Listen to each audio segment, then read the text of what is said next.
Eh bien écoutez, voilà, c'est la dernière conférence de ces 3 journées des rencontres du ciel et de l'espace. J'espère que vous avez passé du bon temps ici, vous avez appris plein de choses, que vous avez rencontré plein de gens. C'est le but de ces rencontres, encore une fois, du ciel et de l'espace. Et pour terminer cette session de 3 jours, nous avons le plaisir d'accueillir François Forger, qui va nous parler d'une question qui nous intéresse tous. Évidemment, la Terre est-elle unique? Enquête sur la vie ailleurs, et évidemment, François Forger est extrêmement bien qualifié pour nous parler de ce sujet, puisqu'il est spécialiste des atmosphères planétaires. Vous savez que quand on cherche la vie ailleurs, on est obligé de se poser la question de ce qu'il y a dans une atmosphère, comment cela fonctionne.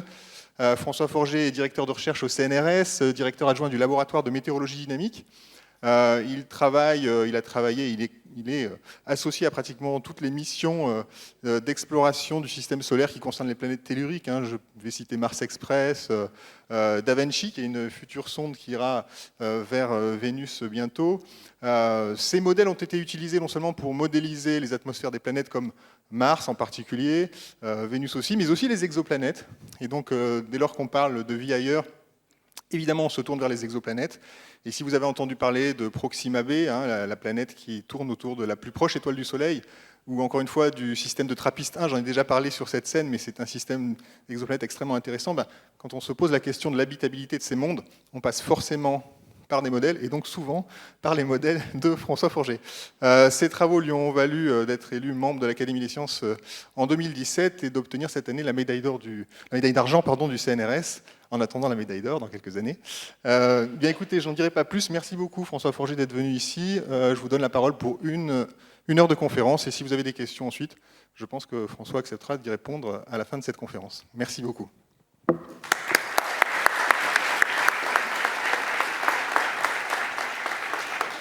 Merci David, bonsoir à tous. Merci d'être venus pour la dernière conférence. J'imaginais qu'il y aurait des gens qui démontraient le décor derrière nous. Donc pour cette dernière conférence, effectivement, un énorme sujet. Sommes-nous seuls dans l'univers? La Terre est-elle unique? Je vais faire un point modestement, enfin non, pas trop modestement sur ce sujet. Et pour commencer à bon niveau, je vais commencer par une équation. Alors pas n'importe quelle équation. On m'a dit que c'était la deuxième équation la plus célèbre après E égale mc au carré. C'est l'équation de Drake. Frank Drake nous a quittés il y a quelques semaines, pour ceux que le connaissaient, et qui effectivement a émis cette équation très connue, l'équation de Drake que vous voyez ici à l'écran.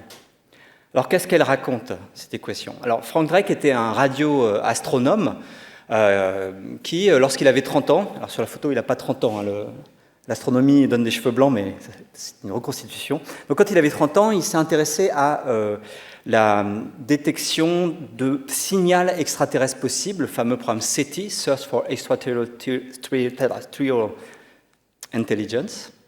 Et à cette occasion, avec des gens comme Carl Sagan, il a conduit une réflexion pour essayer d'estimer le nombre de civilisations avancées extraterrestres dans notre galaxie. Et il en est venu à émettre une équation qui n'a pas de solution, évidemment, mais qui nous permet de nous guider dans nos réflexions. L'équation, la voilà. Donc, je vais un petit peu la détailler pour illustrer un petit peu des choses dont je vais parler aujourd'hui. Alors, cette équation, comme j'ai dit, elle est extrêmement célèbre. Frank Drake nous confiait, il y a quelques années, qu'il recevait régulièrement des photos de la peau de gens qui se tatouaient son équation. Il y a un très grand nombre de gens tatoués avec l'équation de Frank Drake, l'équation de Drake sur le nombre de civilisations extraterrestres dans notre galaxie. Alors, cette équation, pour aller très vite, beaucoup d'entre vous, je suis sûr, la connaissent déjà. Ce nombre, il va être égal au taux de formation d'étoiles dans la galaxie, auquel on multiplie le nombre d'étoiles qui vont être entourées de planètes, la fraction de ces étoiles qui vont être entourées de planètes. Ensuite, on multiplie par système planétaire le nombre de planètes qui sont propices à la vie. Ensuite, parmi celles qui sont propices à la vie, celles sur qui la vie va vraiment émerger. Et puis, une fois que la vie est présente, quelle est la fraction sur laquelle il y aura une vie intelligente? Il faut définir l'intelligence, on y reviendra. Et puis, enfin, celles qui vont avoir comme volonté de communiquer.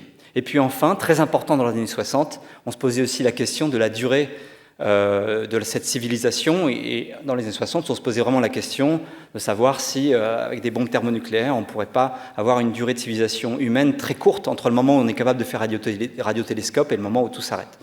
Bon, là, c'est toujours un petit peu d'actualité. Alors, cette équation, elle correspond à la recherche de signaux par radiotélescope intelligents. De nos jours, c'est moins d'actualité, il n'y a plus de programmes académiques officiels sur ces sujets-là. Par contre, ce qui est vraiment très important pour nous, c'est une autre question qui est le nombre de mondes habités, donc avec de la vie, détectables par télescope.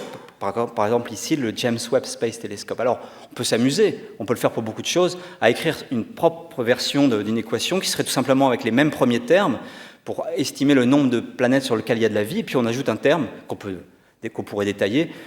Quand est-ce que cette vie est détectable ? Il faut que l'étoile soit pas trop loin, et il faut que cette vie ait modifié son environnement de telle manière qu'on puisse la détecter à distance. Et puis on va multiplier, il faut toujours un terme de durée de cette vie détectable. Par exemple, sur Terre, ce serait environ 2 milliards d'années.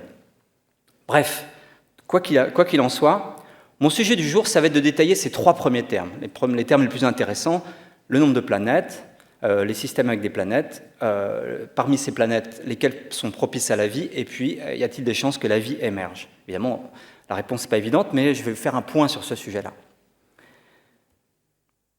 Donc, commençons par cette première question, la part des étoiles dotées de planètes. Dans les années 60, dans les années 80, on n'avait pas la moindre idée. On soupçonnait, on avait des idées théoriques, mais pas d'observation utilisable pour répondre à cette question, pour estimer ce facteur FP. Et comme vous le savez, évidemment, depuis 1995, on a commencé à détecter des planètes autour des autres étoiles, et on a pu ainsi, jusqu'à aujourd'hui, détecter et confirmer 5271 planètes, dont 3890 systèmes planétaires. Avec le temps, on arrive à détecter des planètes de plus en plus petites, ou alors autour d'étoiles de plus en plus grosses. C'est très progressif. Et le point important dans toutes ces découvertes, ce n'est pas tellement les 5271 planètes, c'est surtout le fait qu'on a maintenant une vision statistique suffisamment complète pour démontrer quelque chose d'énorme. Ça ne fait que quelques années. C'est une révolution scientifique, ça aurait dû faire la une des journaux. C'est qu'on a démontré que la plupart des étoiles sont entourées de planètes. Alors évidemment, ça ne fait pas la une des journaux parce que tout le monde le savait. Tout le monde le savait parce qu'il suffit de regarder la télé ou aller au cinéma pour voir qu'évidemment, il y a des planètes autour de toutes les autres étoiles. Mais en réalité, on n'en était pas certain. Et il y a eu des périodes dans l'histoire des sciences où on a imaginé que pour former des planètes, il fallait par exemple que 2 étoiles se frôlent.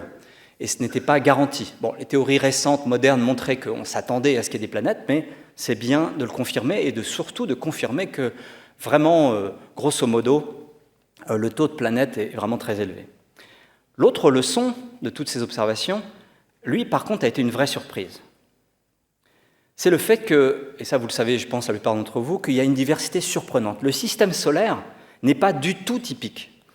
En fait, alors on aurait du mal à observer un vrai système solaire. On ne peut pas détecter l'équivalent de la Terre autour d'une étoile comme le Soleil, mais on peut détecter, par exemple, ne serait-ce que Jupiter, une étoile géante, voilà, qui a une orbite sur quelques années. Et bien même quand on regarde juste Jupiter, on voit que ce n'est pas du tout ce qu'il y a de plus typique. Ce que l'on voit ailleurs, ce sont le plus souvent, très souvent, des planètes qui n'existent pas dans le système solaire, qui sont plus grosses que la Terre, mais plus petites que Neptune. Neptune fait 4 fois le diamètre de la Terre. Et il y a plein de trucs entre les deux qu'on observe ailleurs. C'est vraiment très classique, des mini-Neptunes, des super-Terres. Quand on observe des planètes géantes, comme Jupiter, souvent parfois elles sont juste à côté de leur étoile. C'est très célèbre parce que c'est les premières planètes extrasolaires, on l'a découverte, ce sont donc ces fameux Jupiter chauds, des planètes géantes juste à côté de leur étoile. Ou alors, très souvent, des planètes géantes qui ont des orbites extrêmement excentriques. On a aussi des planètes autour d'étoiles doubles, triples. Bon, ça, c'était prévu par Star Wars, hein, parce que si vous avez regardé les couchers de soleil sur Tatooine, il y a bien une étoile double.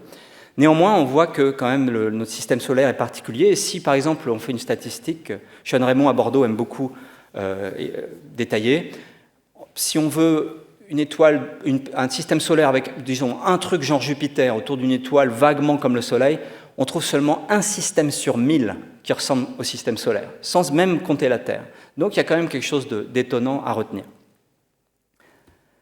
Alors revenons, voilà, donc on peut estimer que la fraction des étoiles dotées de planètes, c'est de l'ordre de grandeur, c'est 1, à peu près. Peut-être un petit peu moins, mais bon, on n'en est pas loin. Bonne nouvelle, révolution scientifique. Maintenant, l'autre terme. Quel est le nombre moyen de planètes par système propice à la vie ? Ça, c'est une vraie question. Alors, dans les années 60 et jusque dans les années 80, on était extrêmement optimiste. On pensait vraiment que, bon, évidemment, le système solaire n'était pas particulier, il y avait la Terre, Mars peut-être était habitable, même Jupiter. Et si vous regardez par exemple le légendaire documentaire Cosmos, présenté par Carl Sagan, notre gourou en planétologie, eh bien vous voyez que d'une part, effectivement, les idées ont changé, on ne se coiffe plus pareil, et d'autre part, il pensait vraiment que le nombre de planètes propices à la vie par système planétaire était de l'ordre de 2. Vraiment très élevé, très optimiste. Et vraiment, le sujet de mon sujet aujourd'hui, ce sera de montrer qu'on pense vraiment que le nombre est beaucoup, beaucoup plus faible. Je vais détailler un petit peu. Alors, pour parler de quelles seront les planètes propices à la vie, évidemment, il faut revenir aux fondamentaux et se demander qu'est-ce que la vie ? Qu'est-ce qu'il faut pour la vie ? Alors, la vie... Il y a une grande littérature, je suis sûr qu'il y a déjà eu des conférences ici sur ce sujet. Il y a plusieurs définitions possibles. Moi, j'aime bien la définition tout simplement de la NASA, qui est la plus robuste, qui dit que c'est un système chimique capable d'évolution darwinienne, c'est-à-dire qui va se reproduire, et puis de temps en temps se reproduire en faisant une petite modification, et la sélection naturelle va faire que ça va générer des évolutions de manière très efficace, on y reviendra. Notre expérience, c'est que la vie, c'est de la chimie du carbone. Alors on pourrait imaginer autre chose, mais on n'y arrive pas du tout. Vous pourrez lire à droite à gauche qu'on pourrait faire des choses avec du silicone, donc avec le silicium. Mais en réalité, 95% des molécules que l'on connaît sont des molécules à base de carbone. C'est une richesse sans pareille par rapport aux autres éléments. Ensuite, notre expérience, c'est que c'est de la chimie du carbone en solution dans l'eau liquide. Alors ça paraît déjà très spécial à la Terre. Il faut dire que sur Terre, partout où il y a de l'eau liquide, partout, vous avez de la vie active qui se reproduit, qui mange, qui digère. Et puis quand il n'y a pas d'eau liquide, quand ça gèle, tout s'arrête. Donc c'est extrêmement frappant. Il y a vraiment une bijection entre l'eau liquide et la vie, pour la vie terrestre. Néanmoins, on aimerait bien être plus ouvert d'esprit. On aimerait bien se dire, est-ce qu'on peut imaginer de la vie dans le plasma autour des étoiles ? Peut-être, mais alors le reconnaître, très difficile. De la vie carbonée, mais en solution dans un autre liquide. Il faut un liquide, il faut quand même que les molécules se déplacent, réagissent, etc. Est-ce qu'on peut imaginer un autre liquide ? Alors, on n'est pas fermé à cela. Par exemple, si vous regardez dans nos activités, dans nos communautés, il y a régulièrement des articles, des conférences sur ce sujet. Là, je vous cite un qui, vous voyez le titre, ne suivons pas juste l'eau. Est-ce que la vie peut apparaître dans des médias non aqueux, donc ailleurs que dans l'eau ? Les gens qui sont derrière cette conférence ont été particulièrement motivés par un endroit particulier dans le système solaire. Ce sont les lacs que l'on trouve sur Titan, donc la lune de Saturne. Ce sont des lacs, non pas d'eau, il fait moins 170 degrés, mais ce sont des lacs de méthane liquide avec un peu d'éthane. Et là, c'est un endroit où il y a énormément de molécules organiques, carbonées, et on se demande vraiment qu'est-ce qui peut se passer là-dedans. Alors, il y a pas mal de réflexions. Ça ne marche pas très bien. Ça ne marche pas si mal, mais ça ne marche pas très bien. Une des raisons fondamentales, c'est qu'à moins 170 degrés, toutes les réactions chimiques sont extrêmement lentes. Donc ce serait une vie d'une lenteur assez inimaginable et qui ne serait peut-être pas facile à reconnaître. J'espère qu'un jour, on pourra aller mener l'enquête à cet endroit-là. Pour l'instant, en restant un peu pragmatique, peut-être un petit peu chauvin du point de vue, disons, terreau-centré, on va se dire que faire la grande hypothèse, c'est que la vie sera possible quand il y a de l'eau liquide, ni plus ni moins.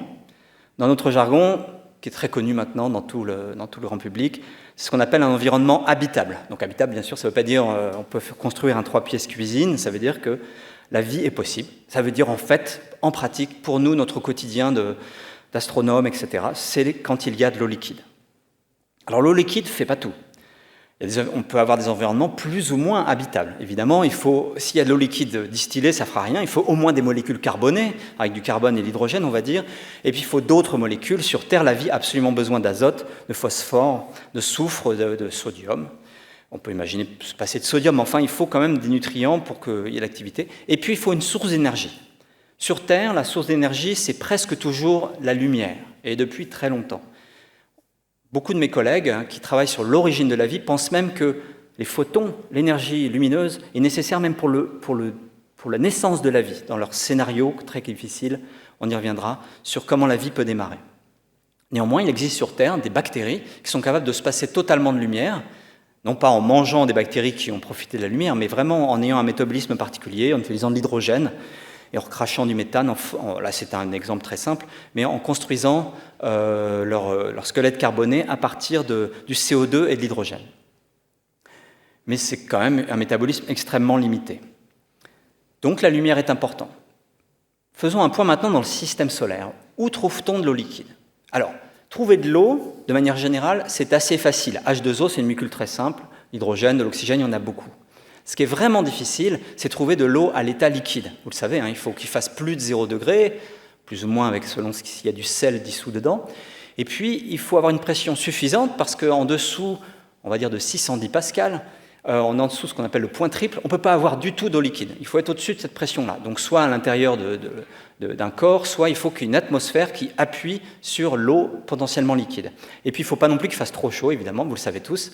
À nos pressions, à la pression de Paris, il ne faut pas dépasser 100 degrés, sinon on passe à l'état de vapeur, l'eau bout évidemment, mais ça va dépendre de la pression, on peut aller jusqu'à plus de 200 degrés si la pression est très élevée. Néanmoins, c'est ça qui est difficile. Juste la bonne pression et cette petite gamme de température entre 0 degré et quelques dizaines de degrés. Et ça, on ne le trouve pas partout. Alors dans le système solaire, on le trouve évidemment sur Terre, et puis on le trouve en fait en grande quantité ailleurs, mais sur ces différents corps, mais dans des corps à l'intérieur de lunes glacées qui sont en grande partie constituées de glace d'eau. Ils sont éloignés du soleil, il fait très froid à la surface, mais une grande partie du manteau est constituée de glace. Si on descend suffisamment profond, comme sur Terre, la température augmente, et puis on arrive de temps en temps sur un niveau où il va faire à la fois suffisamment chaud, où la pression sera suffisante, mais pas trop élevée non plus, pour qu'il y ait de l'eau liquide. Et on pense qu'il y a des océans enfouis sur de nombreuses lunes, aussi sur Pluton, avec beaucoup d'eau. Et évidemment, ces environnements sont par définition habitables. Problème, ils sont habitables dans les ténèbres, et on se pose la question de savoir qu'est-ce que la vie peut faire là-dedans, et surtout comment la détecter. Surtout si on imagine des environnements comme cela autour d'autres étoiles. Déjà dans le système solaire, on a du mal à voir ce qui se passe, donc c'est pas ça qui va être notre priorité. En comparaison, la Terre, elle, a bénéficié de beaucoup plus d'énergie, d'une vie beaucoup plus active en surface, et en plus qui a modifié son environnement. La vie, très tôt, a profité donc de la photosynthèse pour pouvoir consommer le CO2, produire de l'oxygène, faire des squelettes carbonés. Et cette modification de l'environnement que l'on voit par exemple ici, quand on regarde l'évolution de l'oxygène, qui a vraiment commencé il y a 2,45 milliards d'années, donc quelques milliards d'années après la formation de la Terre, eh bien, est vraiment une caractéristique que l'on espère pouvoir détecter à distance sur d'autres mondes. Alors peut-être pas de l'oxygène, mais des molécules comme ça qui seraient hors équilibre chimique. C'est ce qu'on appelle une biosignature. Et pour ça, il semble que la lumière soit nécessaire, il semble qu'il faut de la vie à la surface. Et ça va être ça qui va nous guider, nous, astronomes, dans l'équation que je racontais tout à l'heure, ou en tout cas quand on conçoit un télescope pour essayer de détecter ces biosignatures, on cherche des mondes où une vie à la surface est capable de modifier l'environnement de manière détectable. Ça veut dire que, finalement, on s'intéresse aux planètes propices à l'eau liquide en surface, pour que la vie soit détectable. Ok, il peut y avoir de la vie sous la glace, mais pour les astronomes, c'est quand même pas facile. Donc on se retrouve avec un problème très simple. Où est-ce qu'on peut avoir des bonnes températures en surface et la bonne pression pour avoir de l'eau liquide? Alors la pression, bon, ça va dépendre de l'atmosphère. Pour ce qui concerne la température, là, instinctivement, tout le monde comprend que si on est trop près de son étoile, il va faire trop chaud, toute l'eau sera sous forme de vapeur, on sera bien au-delà de 100 degrés. Puis si on est trop loin, il fera moins 50, 100, 200, et donc il n'y aura que de la glace. Et donc on a défini, je suis sûr que vous connaissez tous cette notion, la zone habitable.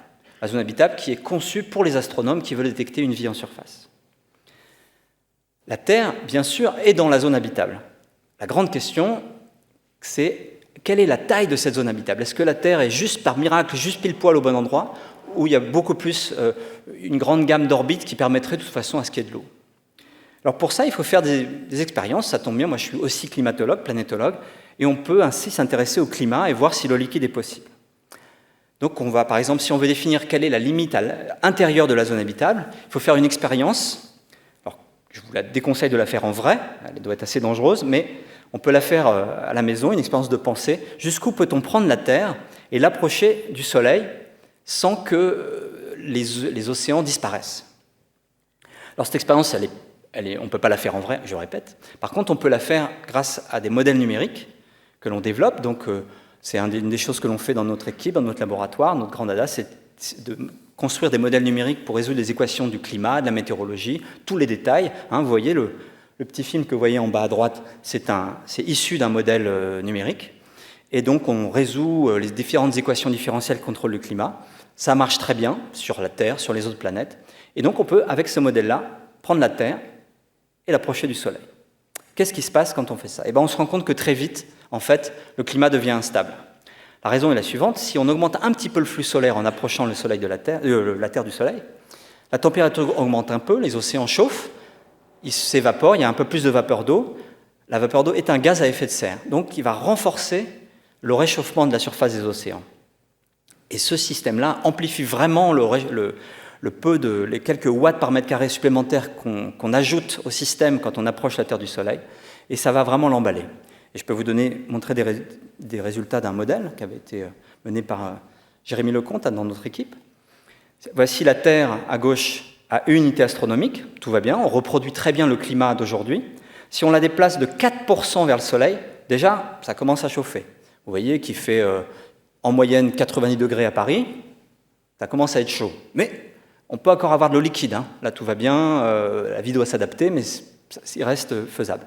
Et là, on est juste près d'une limite. Si on approche encore la Terre de quelques pourcents, vous voyez, jusqu'à de 5% environ, là, on passe un seuil, et ce seuil est tel que tous les océans vont être vaporisés. La totalité de la vapeur d'eau, de l'eau, va se retrouver sous forme de vapeur dans l'atmosphère.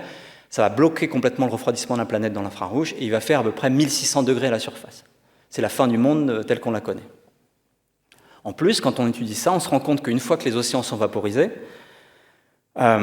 toutes les molécules H2O qui se retrouvent dans l'atmosphère en grande quantité vont être photolysées, cassées par le rayonnement ultraviolet, l'extrême ultraviolet du Soleil. L'hydrogène va être libéré. L'hydrogène, c'est un tout petit atome, évidemment, et il va être éjecté dans l'espace très facilement. Les océans vont progressivement s'échapper, et la Terre, si on l'approche de quelques pourcents, se transforme en Vénus, en fait. Il n'y a plus d'eau, le CO2 s'accumule, ça devient Vénus. Ça, c'était pour la limite intérieure. Vous voyez, on est tout près. Maintenant, quelle est la limite extérieure de la zone habitable? Est-ce que la Terre pourrait rester propice à des océans d'eau liquide si on l'éloigne un peu du Soleil? Alors, jusqu'où peut-on l'éloigner? Effet spécial. Merci à Lucasfilm. Et donc, qu'est-ce qui se passe si on prend la Terre et on la recule un peu? Alors, je vais vous montrer une expérience avec notre modèle et qui va expliquer de la manière suivante. C'est que lorsque le flux solaire diminue un petit peu, la température diminue, et à nouveau, on a un emballement du système. La raison est la suivante. S'il fait un peu plus froid, il y a plus de neige et de glace. La neige et la glace réfléchissent très très bien le rayonnement solaire, et ça contribue à refroidir le système. Le tout s'emballe, et je vais vous le montrer tout de suite. Donc voici une simulation qui avait été effectuée par Benjamin Charnet, qui il y a de nombreuses années était étudiant chez nous. Je prends la Terre, je la déplace de 12%, la Terre actuelle, et je vais vous montrer ce qui se passe en quelques années. Donc là, on démarre au solstice de printemps nord, vous avez de la neige, un peu de banquise, etc. Et puis, je bouge la Terre de 12% d'un coup. Et voilà, regardez ce qui se passe. Très très vite, il fait froid, il y a beaucoup de neige, la neige refroidit tout de suite le système, il y a encore plus de neige, plus de froid, plus de froid, plus de neige, et très rapidement, vous avez la banquise qui envahit l'Atlantique Nord, au bout de quelques années, hein, ça va très très vite. Encore plus vite que pour l'événement, pour l'effet de serre divergent. Et puis voilà, il suffit d'attendre un petit peu. Au bout de 15 ans, il ne reste plus que les régions équatoriales qui sont libres de glace. Mais le refroidissement continue. Vraiment, la planète se refroidit sans fin. Et il suffit d'à peine une trentaine d'années pour que la planète gèle complètement, les océans soient entièrement couverts de glace, les continents aussi. Et donc, voilà, on se retrouve avec des températures comme cela. Il fait moins 60 à Paris, et tout est gelé, il n'y a vraiment plus d'eau liquide nulle part. Alors, on peut se poser la question, waouh, la Terre est pile poil au bon endroit. En réalité, on sait que ce n'est pas possible. Je vous le détaillerai tout à l'heure. Ce n'est pas possible parce qu'il fut un temps où le Soleil était moins lumineux qu'aujourd'hui. Et pourtant, la Terre était couverte d'océans. On sait pourquoi. C'est parce qu'aujourd'hui, on a un effet de serre un peu trop fort à cause de l'activité humaine, mais qui est quand même limité. Et il suffit d'augmenter l'effet de serre, la nature peut le faire avec différents gaz, pour que on puisse quand même rester propice à l'eau liquide. Donc si on se pose la question que je mentionnais, qui est de savoir jusqu'où peut-on prendre une planète comme la Terre et l'éloigner d'un Soleil, et quand même avoir de l'eau liquide à la surface, on se dit ça va dépendre de l'atmosphère. Et si on imagine qu'il y a beaucoup d'effets de serre, pourquoi pas beaucoup de CO2 par exemple. Il y a beaucoup de CO2 sur Vénus, il y a beaucoup de CO2 sur Mars, pourquoi pas sur la Terre? Hop, jusqu'où peut-on aller? Voilà la vraie question, la limite de la zone habitable, ça va être jusqu'où peut-on aller avec une grosse atmosphère, avec un puissant effet de serre. Alors on peut faire l'expérience à nouveau avec nos différents calculs. Donc pour répondre à cette question, en supposant un bon effet de serre pour maintenir un climat clément, où est la limite extérieure de la zone habitable? Alors concentrez-vous, il y a une courbe qui montre ça. Elle est un peu bizarre, elle est un peu inversée. Vous avez ici verticalement, l'axe ça va être la distance au Soleil, ou si vous voulez le flux reçu de Soleil, et puis en horizontale, la pression de CO2. Ce graphe vous montre jusqu'où on peut ajouter du CO2 pour rester avec une température au-dessus de 0 degré, tout en s'éloignant du Soleil. Alors ce que l'on voit, c'est que si on ajoute du CO2, par exemple 1 bar, 2 bars, donc 2 atmosphères de CO2, on peut s'éloigner jusqu'à environ 50% fois plus loin que là où est la Terre aujourd'hui. Cette unité ici sont les unités astronomiques, c'est-à-dire la distance Terre-Soleil. Donc on peut aller jusqu'à 1,6, voire jusqu'à 1,7 fois la distance Terre-Soleil. Mais après, si on rajoute du CO2 encore et encore pour augmenter l'effet de serre, ça ne marche plus. Ça ne marche plus parce qu'au bout d'un moment, il y a tellement de CO2, tellement de gaz, que l'atmosphère devient brillante, elle diffuse le rayonnement du Soleil, et elle réfléchit le rayonnement du Soleil dans l'espace, et ça a plutôt tendance à refroidir l'atmosphère. Résultat, on a une espèce de limite. Vous avez beau rajouter du CO2, au-delà de 1,7 fois la distance Terre-Soleil aujourd'hui, vous n'arriverez pas à avoir de l'eau liquide à la surface. Alors, on peut imaginer certains gaz, on peut rajouter, par exemple, l'ammoniac, c'est un très bon gaz. On peut aller un peu plus loin, mais la plupart des gaz, ça ne va pas bien marcher. Il y a une exception qui est très exotique et qui est apparue finalement récemment dans nos réflexions, justement. C'est l'hydrogène, tout simplement l'hydrogène H2. Donc c'est une molécule très simple, proton, des électrons, hop, H2. Alors l'hydrogène en tant que tel n'est pas un gaz à effet de serre. Si vous prenez juste une molécule d'hydrogène, elle n'absorbe pas le rayonnement infrarouge, c'est ça l'effet de serre. Par contre, si vous le mettez sous pression, si l'hydrogène peut collisionner par exemple du CO2 ou les molécules d'hydrogène entre elles, quand elles se cognent, ça fait un espèce de dimère H2H2, et là ça absorbe le rayonnement infrarouge et ça devient un gaz à effet de serre. Et on s'est rendu compte que, parce que l'hydrogène ne se condense pas facilement, etc., c'est un excellent gaz à effet de serre. Alors, cette fois-ci, le graphe est inversé par rapport à tout à l'heure. Vous avez la distance en horizontale et la pression de H2. Que dit ce graphe? Il dit que si, par exemple, vous mettez 10 bars d'hydrogène sur votre planète, vous pouvez vous éloigner quasiment au-delà de Jupiter. Si vous mettez 100 bars, vous pouvez aller au-delà de Saturne. En fait, vous pouvez quasiment aller à l'infini pour peu qu'il y ait un peu d'énergie à l'intérieur de la planète. Donc l'hydrogène permet vraiment d'avoir des océans sous une très épaisse atmosphère d'hydrogène, très très loin. Il n'y a presque plus de zone habitable, en tout cas quand on s'éloigne. Alors évidemment, ça paraît très exotique, on n'a rien qui ressemble à ça dans le système solaire. Malgré tout, quand on regarde les dernières statistiques sur les planètes observées, je vous montre ici un graphe un peu compliqué où vous avez le nombre de planètes par étoile en fonction de la taille de la planète en rayon terrestre. Vous voyez là où il y a 1, c'est-à-dire le rayon de la Terre, on observe mal. Mais par contre, à partir de 1,3, 1,8, etc., on arrive à avoir une statistique sur la distribution des planètes. Je vous l'ai dit tout à l'heure, il y a plein de super-terres, de grosses terres, et puis de petites Neptunes. Neptune, c'est 4 fois le rayon terrestre. Et en fait, il y a plein de planètes comme ça. Et rien ne nous empêche de penser que, oui, une Terre plus grosse que la Terre, mais qui démarre comme on comprend que la Terre a démarré, elle aurait pu garder une atmosphère, ce qu'on appelle primordiale d'hydrogène. On sait que la Terre a démarré avec de l'hydrogène, elle l'a perdu rapidement parce que sa gravité est faible, mais si elle est plus grosse, elle pourrait avoir gardé l'hydrogène.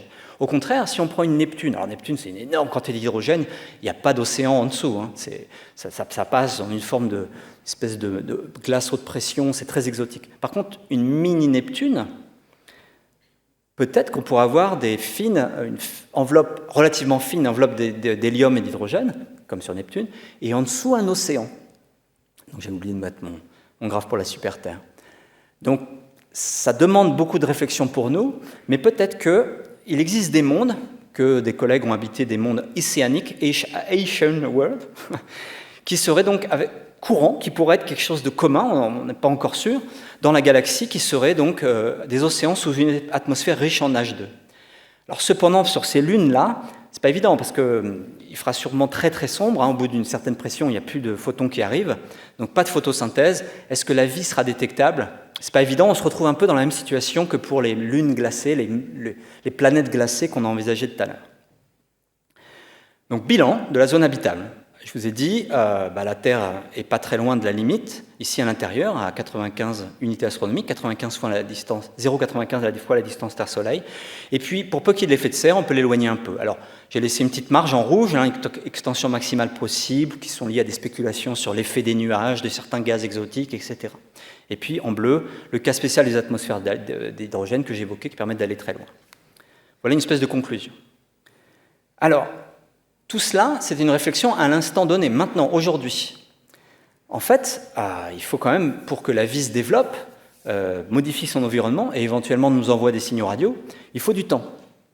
Le temps est nécessaire à l'évolution. Si on prend le cas de la Terre a toujours été habitable. Elle s'est formée il y a 4,5 milliards d'années. On n'a presque aucune information avant 3,8 milliards d'années. Pas de roches sédimentaires, pas de roches réellement en fait à analyser. Néanmoins, aussi loin qu'on puisse regarder, il semble, bien sûr c'est débattu, qu'il y ait déjà de la vie dans les roches les plus anciennes qu'on puisse trouver, il y a à peu près 3,8 milliards d'années. Mais rien ne nous interdit de penser que la vie est apparue quasiment peu après la formation de la Terre, quand la surface s'est refroidie. Alors la vie est apparue d'accord il y a 3,8 milliards d'années, mais pendant des milliards d'années, il n'y avait pas grand-chose. Au début, juste des bactéries qui ne modifiaient pas l'environnement. À partir de moins 2,2 milliards d'années, une modification. On commence à avoir des vies multicellulaires il y a 1,4 milliard d'années. En fait, on pense qu'il faut de l'oxygène. Et puis, les premiers animaux, l'explosion cambrienne, il y a 500, 600 millions d'années. L'intelligence, je ne sais pas si on y est. Mais heureusement, il y a une définition, bien sûr, c'est la capacité de construire des radiotélescopes quand on s'intéresse à la communication extraterrestre. Et donc, on est intelligent depuis une soixantaine d'années, 70 ans. C'est pas évident toujours, c'est sûr, mais bon. Alors, pour maintenir les conditions de vie à travers le temps, il y a des problèmes. Premier problème, l'évolution des étoiles. Les étoiles évoluent, comme pour l'instant je parle du Soleil. Il faut savoir que le Soleil, au début, au moment de sa formation, a connu plein de soubresauts, ça n'a pas duré longtemps, et puis ensuite il est parti sur ce qu'on appelle sa séquence principale, où il est très très stable. Néanmoins, sa luminosité évolue doucement.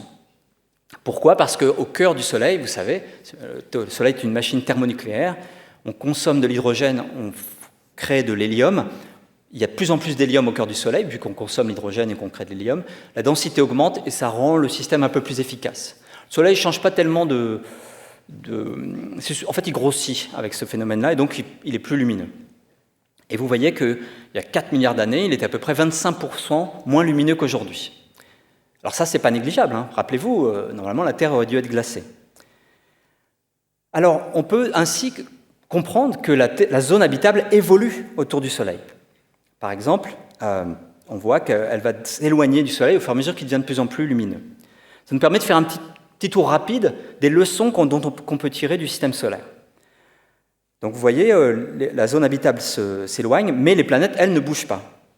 Donc si on prend Mercure, par exemple, première planète, Mercure, trop petit, pas d'atmosphère de toute façon, et n'a jamais été du tout dans la zone habitable. Vénus, elle est à la limite, pas trop loin quand le Soleil était jeune et moins lumineux, de la limite probable. Et puis, en fait, il y a des spéculations liées à sa rotation lente qui suggèrent qu'on aurait pu avoir un océan. Si vous avez écouté Emmanuel Marc il y a quelques minutes, il a sûrement parlé de cela. Maintenant, la Terre. Alors, ce que l'on voit sur Terre, c'est que, autrefois, elle est aujourd'hui pas loin de la limite intérieure, elle n'a pas besoin de beaucoup d'effets de serre. Et puis, il y a quelques milliards d'années, on sait qu'elle était habitable. Il y avait des océans, ça, on a une preuve continue de la présence d'océans quasiment tout le temps sur Terre.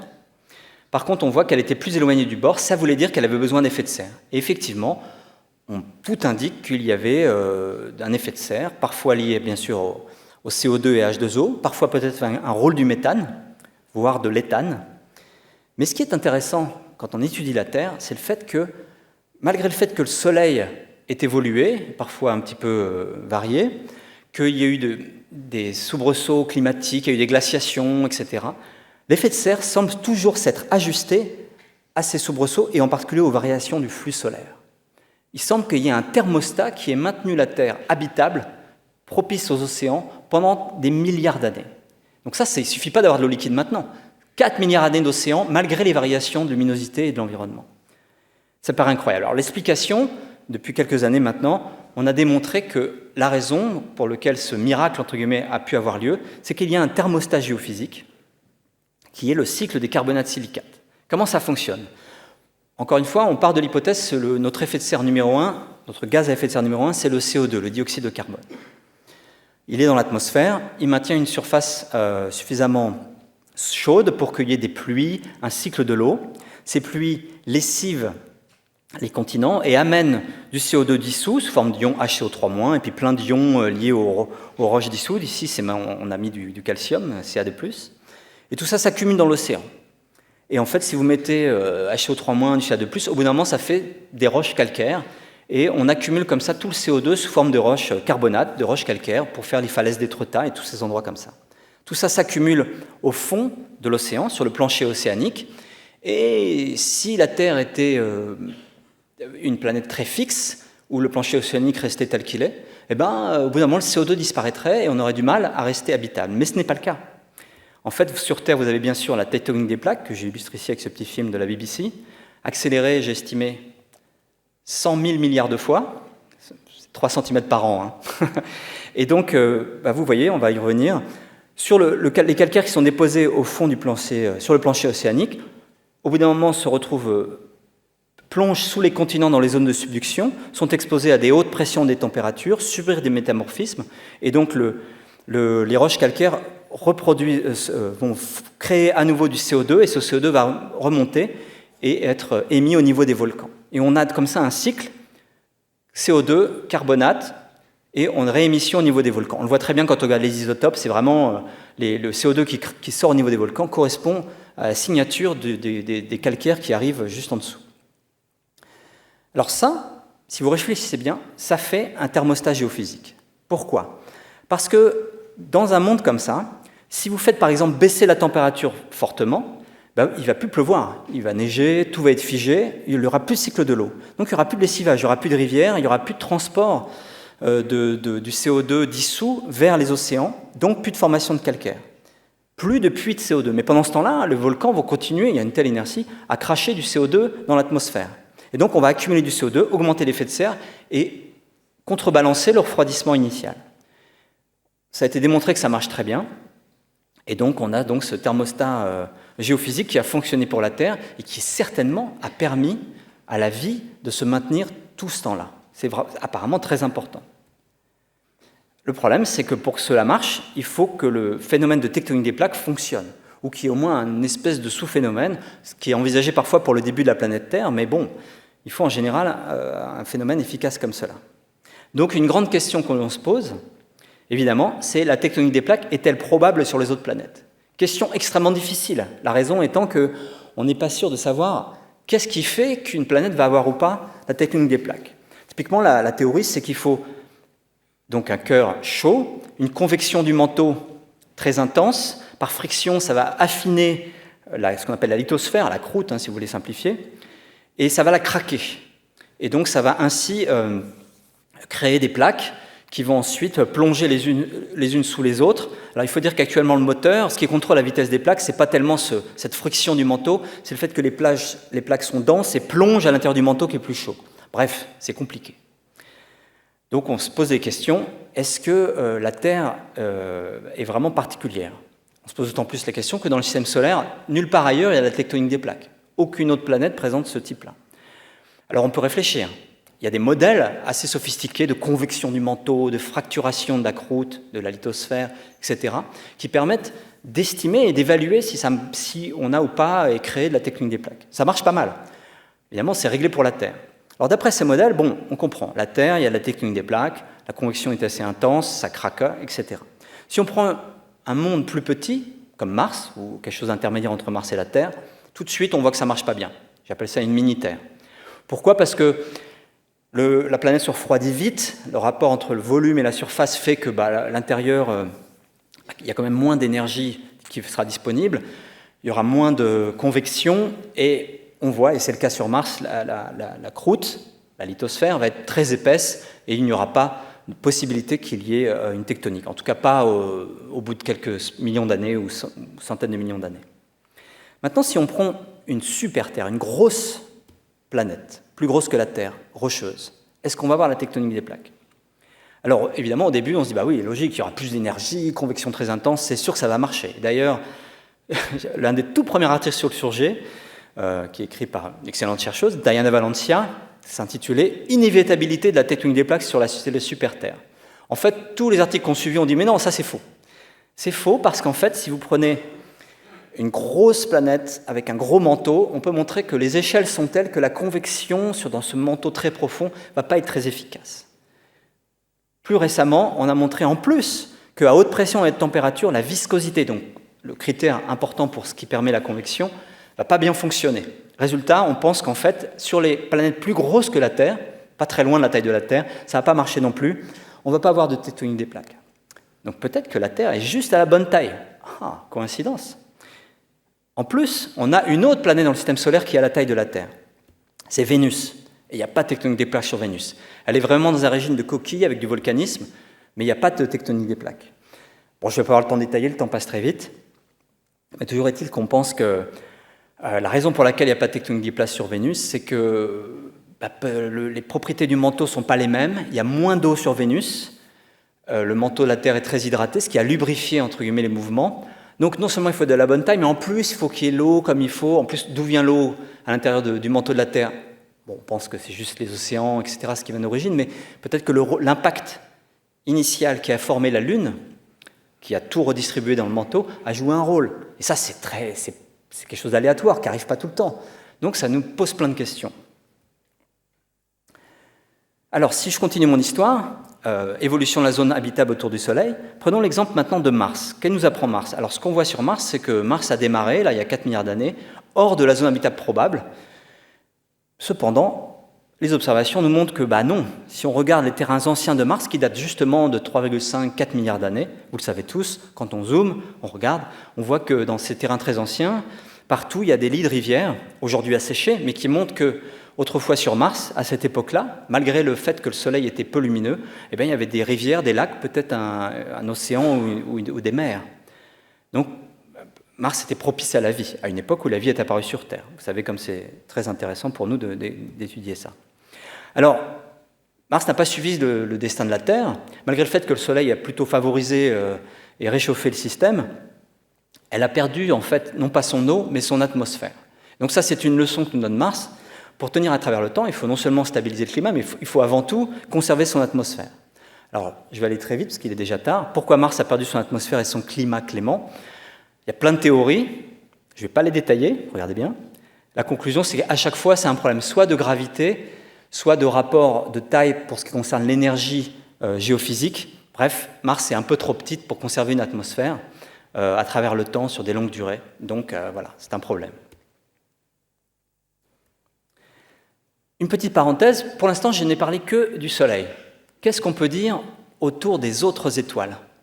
En effet, il faut savoir que la plupart des étoiles ne sont pas du tout comme le Soleil. Si je fais un bilan dans la bulle de 10 parsecs, donc 32 années-lumière autour du Soleil, qu'est-ce qu'on trouve?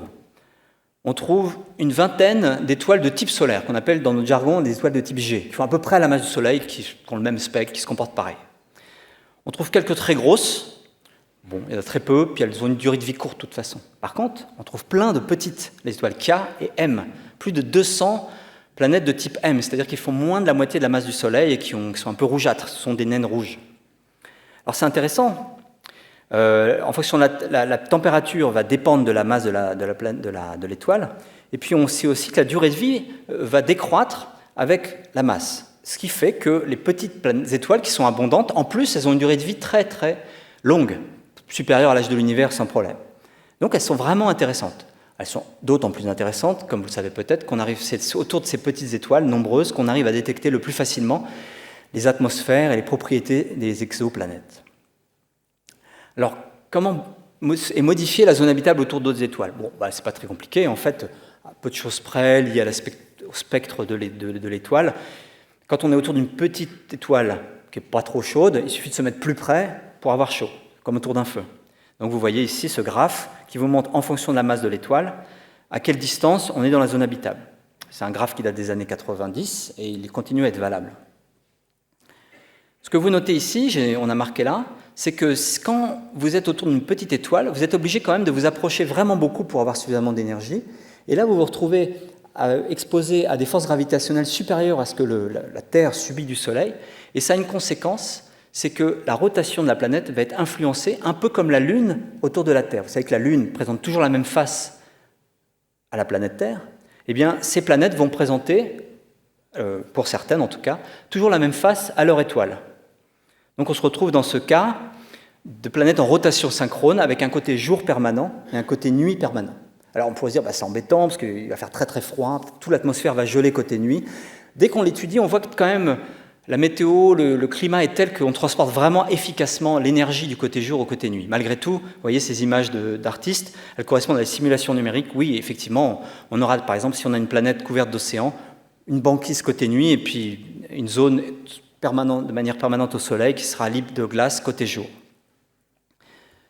Alors, je pourrais détailler sans fin toutes les études qu'on a faites, j'en détaille deux qui sont particulièrement intéressantes. La première, c'est que si on prend une planète océan ou une planète comme la Terre et qu'on la met en rotation synchrone autour d'une petite étoile, elle va vraiment ralentir sa rotation. Regardez, la Terre tourne en 24 heures, la Lune autour de la Terre tourne en 28 jours. C'est beaucoup plus lent comme rotation. Et ça a une conséquence, ça fait que la météorologie est différente et on se retrouve à avoir plein de nuages côté jour et beaucoup moins côté nuit.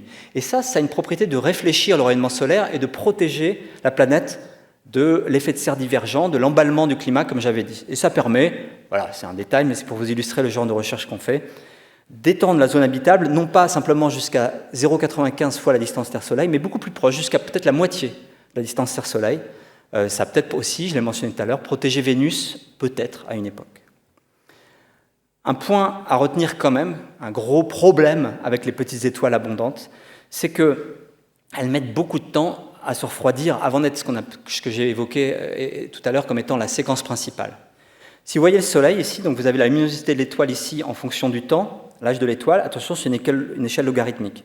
La courbe noire vous montre le Soleil. On voit qu'au bout de quelques dizaines de millions d'années, le Soleil s'est stabilisé et depuis, sa luminosité a très lentement augmenté. Si on prend une petite étoile, par exemple, tout à l'heure on a évoqué TRAPPIST au début, eh bien, une étoile aussi petite que TRAPPIST, 8% de la masse du Soleil, elle reste très lumineuse, des centaines de fois plus lumineuse que ce qu'elle sera plus tard, pendant des milliards d'années, en tout cas des centaines de millions d'années. Ça, c'est un problème, parce que si vous avez une planète couverte d'océans, il va falloir qu'elle reste en runaway greenhouse. Je vous rappelle, elle va perdre ses océans, donc il faut qu'elle ait un sacré stock d'eau pour qu'une fois l'étoile stabilisée, stabilisée en termes de luminosité, elle puisse être vraiment une planète propice à la vie. Alors je pourrais continuer sans fin, il y a énormément de détails à raconter. Donc on se retrouve à se dire quand même, quand on fait le tour, juste en parlant de zone habitable, de climat, que la Terre est peut-être une planète exceptionnelle.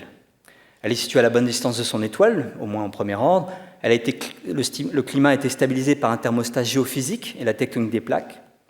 Un point qui est intéressant, que je n'avais pas mentionné jusqu'à présent, c'est qu'elle a juste la bonne quantité d'eau, pas beaucoup, pour avoir des continents. Ça, c'est quand même intriguant. En fait, beaucoup de modèles de formation de planètes du genre la Terre, très souvent, il y a beaucoup plus d'eau qui arrive sur une planète comme la Terre que ce qu'on a reçu vraiment nous, ce qui reste encore sur Terre. Conséquence, la plupart des cas qu'on modélise, qu'on imagine, il devrait y avoir des océans de 20-50 km d'épaisseur et non pas de 3 km en moyenne comme on a sur Terre actuelle. Sur Terre, ça permet d'avoir juste les 2/3, les 3/4 de la surface couverte d'océans et puis des terres émergées. Peut-être que d'avoir des terres émergées, pour beaucoup de spécialistes, c'est nécessaire pour l'origine de la vie. Il faut des petites, vous savez, ces fameuses petites mares où l'eau s'assèche, les molécules sont concentrées, etc. Ça permet aussi d'avoir une vie terrestre, et peut-être c'est là qu'on modifie vraiment l'environnement, et surtout qu'on construit des radiotélescopes. Une autre question, c'est, il se trouve qu'on peut montrer que la Lune a énormément stabilisé le climat. Pourquoi ? Parce qu'elle a stabilisé l'axe de rotation de la planète, Une planète comme Mars, par exemple, l'axe de rotation varie entre quasiment 0 degré et 60 degrés. Ça fait des variations climatiques énormes. La Terre, elle, ne varie que de plus ou moins 1,4 degré. Et ces variations sont déjà à l'origine des périodes glaciaires et interglaciaires. Donc, heureusement que la Lune est là, peut-être. On ne sait pas. Alors, pour savoir si la Terre est exceptionnelle du point de vue du climat, de l'atmosphère, etc., heureusement, il n'y a pas que des modèles. La bonne nouvelle, c'est que l'enquête est en cours et sont à venir dans les années qui viennent véritablement la caractérisation de nombreuses atmosphères sur des planètes rocheuses extrasolaires. Ça démarre maintenant avec le télescope spatial James Webb. Littéralement, d'ici quelques mois, vous allez entendre parler de mesures d'atmosphère autour de planètes de la taille de la Terre, notamment dans le système TRAPPIST. Une révolution scientifique à nouveau. On a aussi des nouveaux télescopes géants comme le Extremely Large Telescope qui est en construction au Chili, qui aussi, on peut le montrer, va être capable de nous dire ce qu'il y a par exemple autour de Proxima, autre planète de type terrestre, pas très loin de notre système solaire. Puis on a plein de missions dédiées à essayer de remplir un zoo des atmosphères possibles. Pour l'instant, on a juste les quelques exemples du système solaire et clairement, ça ne suffit pas à comprendre ce qui contrôle la composition des atmosphères planétaires. Alors, évidemment, ce qu'on aurait vraiment envie, c'est de détecter des océans ailleurs. Moi, qui ne suis pas un astronome de formation, je ne peux pas m'empêcher de dire à mes collègues, mais attendez, ce qu'il faut détecter, c'est les océans. Est-ce qu'il y a des océans ailleurs? En fait, c'est très difficile. Il y a des idées en utilisant la polarisation, etc. Mais malheureusement, c'est difficile. Donc, la prochaine révolution, c'est de comprendre comment fonctionnent les atmosphères ailleurs. Alors, les quelques minutes qui me restent, je vais vous parler d'un dernier aspect, qui est ce troisième terme, la fraction des planètes habitables, donc sur lequel, par exemple, il y a de l'eau liquide, où la vie va émerger. Alors là encore, dans les années 60-80, on était optimiste. Alors, je vous détaille. Pour aller vers une vie complexe, on peut, depuis longtemps, se dire qu'il faut 3 étapes typiquement. La première étape, c'est qu'il faut générer des molécules qui seront les briques élémentaires de la vie, les acides aminés, les sucres, etc., etc. Cette étape-là, pendant longtemps, elle semblait magique. Pendant très longtemps, si vous regardez l'histoire des sciences, on considérait que les molécules organiques étaient vraiment créées par le vivant et que c'était très difficile de les faire. Mais récemment, on s'est rendu compte qu'en fait, ce n'était pas si dur. La grande révolution qui a choqué tout le monde, c'était en 1952, l'expérience de Stanley Miller, avec son directeur Harold Urey. En 1952, Miller avait 22 ans, donc à nouveau, c'était une recréation, et il n'a pas perdu ses cheveux à 22 ans. Et l'idée, vous le connaissez tous, je suis sûr, il avait simplement dit, bon, à quoi ressemblait l'atmosphère primitive terrestre? À l'époque, on pensait que c'était vraiment une atmosphère très réduite, avec de l'hydrogène, etc., de l'azote. Il a fait des éclairs avec du CO2 ou du méthane. Il a fait des éclairs, il a simulé l'effet des éclairs, et au bout de quelques jours, se sont accumulés sur la sphère des molécules, et en les étudiant, on s'est rendu compte que c'était des acides aminés. Et ça a frappé les esprits de manière considérable, parce qu'on s'est dit, mais il a créé la vie à partir de rien. C'était quasiment Frankenstein à l'époque, si vous voulez, la littérature. On s'est dit, mais en forçant un peu ce système-là, on va créer de l'ADN, on va créer des protéines, on va créer vraiment ce qui fait la vie. Et à tel point que, par exemple, quelqu'un comme Carl Sagan, vous voyez, qui réfléchissait, et il avait estimé que cette fraction de planètes dans la zone habitable ou habitable sur laquelle la vie démarrerait était de 1,5, 1 sur 2. C'est extrêmement optimiste. Alors, il raisonnait aussi en se disant, apparemment, la vie est apparue très tôt sur Terre, donc ça veut dire que c'est facile. On n'en est pas si sûr aujourd'hui. Par contre, de nos jours, l'expérience de Miller est toujours intéressante, mais on se rend compte que dès qu'on regarde ailleurs dans l'espace, quand on analyse ce qui arrive sur Terre avec les météorites, eh bien, on trouve très facilement les briques élémentaires du vivant, les acides aminés, etc. La comète analysée par Rosetta Chury est vraiment, en grande partie, non pas constituée d'eau, mais de molécules organiques de toutes sortes, y compris probablement des acides aminés. Donc ça, finalement, il n'y a plus de mystère. Facilement, l'univers, on peut créer les molécules, les briques élémentaires de la vie, toutes celles qui font les protéines, voire l'ADN. Ensuite, si je vais à l'autre extrémité, si on démarre à partir d'organismes primitifs capables d'évolution, eh ben, pour le coup, on a le sentiment qu'on comprend. Parce qu'en fait, plus on travaille sur cette notion d'évolution darwinienne, c'est-à-dire si vous avez un organisme capable de se reproduire, la sélection naturelle proposée par Darwin au XIXe siècle est extraordinairement efficace. On le sait tous, c'est magique. Les animaux ils ont des yeux qui poussent, des ailes, ça paraît incroyable, ça paraît divin. En fait, évidemment, ça ne l'est pas. Enfin, évidemment, oui, enfin, en tout cas, l'évolution darwinienne fait ça très bien, de manière tout à fait spectaculaire, y compris la photosynthèse, y compris des choses très, très magiques, quand on est physicien ou chimiste, qui ont lieu dans les bactéries. Et c'est certainement issu d'une évolution darwinienne qui fait que les organismes se modifient un petit peu, font quelque chose de différent, quand ça ne marche pas, ça disparaît, quand ça marche un peu, et puis ainsi de suite, on crée quelque chose aussi complexe que nous. Donc le grand problème, c'est comment on fait pour aller des briques élémentaires de la vie vers quelque chose de même ultra primitif, peut-être pas avec de l'ADN par exemple, ni de l'ARN, c'est pour ça que j'ai mis un point d'interrogation ici, et qui soit capable d'évolution. Et là, tout le monde sèche. Encore une fois, on était optimiste peut-être dans les années 60, mais aujourd'hui, 60 ans plus tard, on se pose vraiment la question.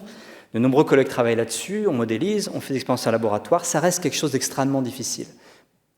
L'origine d'un organisme, d'un système chimique très simple, capable d'évolution darwinienne. Alors, la bonne nouvelle, c'est qu'on n'est pas obligé juste de se dire « Oh, c'est trop dur ». On peut enquêter, et pour ça, on a un laboratoire extraordinaire, le système solaire. Dans le système solaire, vous avez, on l'a dit, un certain nombre de mondes où vous avez de l'eau liquide, et même si j'ai dit l'eau liquide à l'intérieur de ces mondes-là, c'est pas toujours intéressant parce que elle va être difficile à détecter. Par contre, regardez ce qui se passe quand même dans ces océans d'eau liquide souterrains, c'est passionnant parce que là, on a une expérience naturelle qui va nous dire, quand on mélange de l'eau avec ce qui sort des volcans, etc., qu'est-ce qui se passe? Sur Terre, on ne peut pas mener cette enquête, la vie a complètement tout effacé, et on n'a plus de rien entre le non-vivant et le vivant, et on ne sait pas comment on passe de l'un à l'autre. Donc, évidemment, c'est extrêmement motivant d'aller explorer ces mondes océans, pas tellement pour y découvrir, c'est improbable de découvrir des dauphins qui ont construit des cités, par contre, voir si quelque chose a démarré, quoi qu'on trouve, ça va être intéressant. Soit rien du tout, soit quelque chose d'intermédiaire, ce qu'on appelle prébiotique, soit peut-être une biologie. Alors pour ça, il y a des projets. Parmi ces mondes-là, les plus faciles à étudier, c'est Europe, la Lune de Jupiter, qui est l'objectif des missions Europa Clipper, surtout JUICE, la mission européenne qui va aussi étudier soigneusement Ganymède, et puis était prévu jusqu'à récemment, de manière très sérieuse, un atterrisseur de la NASA. C'est toujours dans les cartons, c'est même dans la loi américaine, mais je ne suis pas sûr que ça aura lieu tout de suite. Alors, sur Europe, vous avez une couche de glace de quelques milliers de mètres d'épaisseur, malheureusement très très dure à pénétrer, mais sous laquelle vous avez un océan d'eau liquide, probablement, ce sera absolument confirmé par l'émission spatiale que je viens de mentionner, en interaction avec du volcanisme, l'équivalent des fumeurs noires qu'on trouve au fond des océans terrestres, qui sont abondants en termes de vie. Vraiment quelque chose de très intéressant. Et donc cette mission Europa Clipper serait vraiment dédiée à ça, une mission extrêmement ambitieuse, extrêmement chère, et qui va non pas vraiment détecter la vie, mais vraiment caractériser ce qui se passe, essayer quand même de voir d'essayer d'attraper quelques molécules qui jaillissent dans certains geysers qu'on a pu identifier, et éventuellement détecter des sites où on pourra plus tard envoyer un atterrisseur qui essaiera de voir là où de l'eau de l'océan a jailli par des failles, et ça a gelé, voir s'il y a là des crevettes mortes ou quelque chose qui ressemble. Alors encore plus extraordinaire, une grande surprise il y a quelques années, des années 2000, c'est Encelade, une petite lune de Saturne qui fait que 500 km de diamètre, c'est vraiment petit, on peut le poser sur la Bretagne. Eh bien, Encelade, on a découvert, comme vous le savez sans doute, qu'au pôle sud, vous avez des failles, et par ces failles jaillit en permanence des geysers où il y a de l'eau qui jaillit. Pourquoi? Parce que vous avez une mer d'eau liquide sous quelques kilomètres de glace, et donc c'est extrêmement passionnant d'aller voir ce qui sort par ces geysers, ce qui retombe à côté, et c'est vraiment une nouvelle priorité de la NASA. La NASA, avec le système scientifique américain, tous les 10 ans, réfléchit à ce qui sont les priorités. La première priorité pour la décennie à venir, ça va être d'étudier Uranus, parce que vraiment on la connaît mal, mais juste derrière, il y a l'idée d'aller étudier avec ce qu'on appelle un Orbilander, quelque chose qui se mettra en orbite puis se posera, voir récupérer ce qui sort par ces geysers et qui retombe à la surface de la planète. D'ici là, peut-être des missions plus petites, moins chères, vont peut-être déjà déblayer le terrain, voire faire tout le boulot. Donc c'est vraiment, ça va arriver dans quelques années, ces études-là. Alors, je vous ai parlé de là où il y a de l'eau liquide aujourd'hui. Un autre monde qui est particulièrement intéressant, parce que lui, vous le savez, il a été exposé à de la lumière du soleil avec de l'eau liquide dans des lacs et des rivières, c'est la planète Mars. Il n'y a plus d'eau à la surface de Mars, mais on l'a dit tout à l'heure, il y a 3 à 4 milliards d'années, lorsque la vie est apparue sur Terre, il y avait des lacs et des rivières. Alors évidemment, on a envie d'aller voir. On aimerait bien envoyer des exobiologistes. Vous voyez, cette personne a un microscope dans la main, elle vient de trouver une bactérie fossile, je pense, elle est très contente. En attendant, on ne peut pas faire ça, mais avec les robots, on peut commencer à faire des choses. Vous avez tous entendu parler de Spirit, Opportunity, Curiosity, qui est sur Mars depuis 2012, qui explore un endroit qui a été vraiment, on pense, recouvert d'eau avec des strates lacustres, des sédiments lacustres. Il n'est pas équipé pour rechercher la vie, mais fait beaucoup d'études. Vous avez maintenant Perseverance depuis 2021 avec l'hélicoptère Ingenuity, qui est au fond du cratère G0. Là aussi, un ancien lac qui est en train d'escalader un ancien delta, aujourd'hui asséché, mais qui ressemble un peu à une mini-Camargue, avec plein de sédiments lacustres aussi, qui ont été imprégnés par de l'eau. Et donc, on mène la quête. Alors, Spirit, Perseverance et Curiosity peuvent aller chercher des échantillons à quelques centimètres de profondeur. En Europe, on s'est dit, c'est pas facile parce que ces échantillons sont exposés à beaucoup de radiation, de rayonnement, beaucoup de molécules très oxydantes, donc stérilisantes de l'atmosphère, comme le peroxyde d'hydrogène, l'eau oxygénée.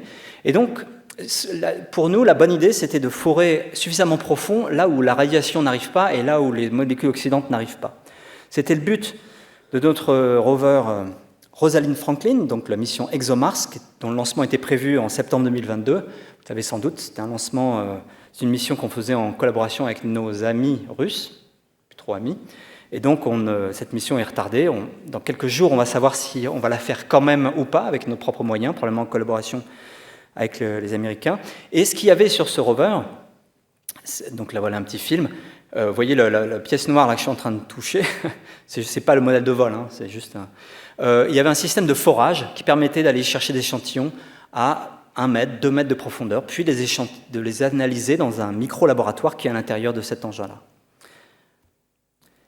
Là où vraiment on va peut-être avancer aussi, c'est grâce aux échantillons prélevés par Perseverance, peut-être pas assez profonds, mais Perseverance essaye de trouver des roches récemment exposées par l'érosion. On récupère des échantillons, on va les mettre sur une petite fusée et les ramener sur Terre. C'est la mission Mars Sample Return qui est prévue, grosse association NASA-ESA avec l'Agence spatiale européenne.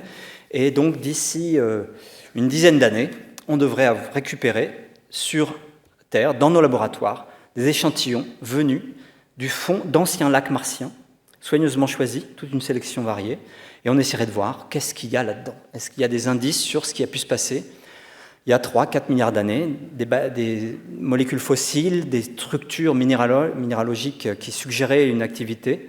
C'est vraiment, ça va être un sujet passionnant, et c'est dans quelques années.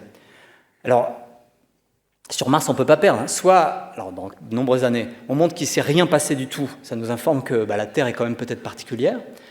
Soit, il y a eu une seconde genèse, une vie qui démarre, mais qui n'est pas basée sur l'ADN. Alors là, ça veut dire que dès qu'il y a l'eau liquide, quelque chose démarre. Si on trouve une vie qui ressemble beaucoup à celle de la Terre, là, ce ne sera pas évident parce que Mars et la Terre échangent beaucoup de matériaux. Quand il y a des impacts d'astéroïdes sur Mars, les roches qui sont éjectées, à peu près 20% retombent sur Terre. S'il y a des bactéries là-dedans, elles vont ensemencer la Terre, ou vice-versa. Plutôt dans le sens Mars-Terre d'ailleurs, parce que Mars s'est refroidi plus vite, etc. Donc peut-être qu'on est tous martiens. Néanmoins, ça ne voudra pas dire que la vie démarre facilement, mais ce sera quand même très très intéressant. Voilà, j'arrive à ma conclusion. Je ne vais pas résoudre l'équation de Drake ou ma version spéciale télescope moderne. Ça n'a aucun sens. C'était juste un guide pour réfléchir. Et c'est vrai que si on met des probabilités très faibles sur ces différents termes, on n'arrive à pas grand-chose, voire rien du tout. Mais par contre, je vais essayer de conclure quand même. D'abord, mon message aujourd'hui, c'est de dire que l'enquête progresse. On a démontré qu'il y a des planètes partout. On ne le savait pas il y a 10-15 ans. Avec quelles atmosphères, on va le savoir bientôt. On va essayer de voir si on trouve de l'eau liquide, des océans. On mène aussi l'enquête sur ce qui peut se passer en présence d'eau liquide dans le système solaire. Ça, c'est vraiment des projets importants. Une autre conclusion, c'est un problème. C'est le fait que sur Terre, notre compréhension est complètement biaisée. J'appelle ça le principe anthropique planétaire, qui dit simplement qu'on n'est pas sur Terre par hasard. On est sur une planète qui a bien marché. Alors ça pose plusieurs problèmes. Le premier, c'est que tout ce qu'on a appris, la climatologie, la géophysique, l'astrophysique, on l'a appris à partir d'un système qui a fonctionné. Et donc maintenant, on tombe de notre chaise quand on se rend compte que tous les autres systèmes planétaires que l'on trouve ne ressemblent pas du tout au nôtre. On s'attendait à ce qu'ils ressemblent au nôtre, parce qu'on déteste faire l'hypothèse que la Terre est particulière. Nos ancêtres qui mettaient la Terre au centre de l'univers ont fait des grosses bêtises avec ça. Nous, on préfère Copernic, dire la Terre est médiocre, elle n'a rien de spécial, il n'y a pas de raison que ce soit différent ailleurs. Bah si.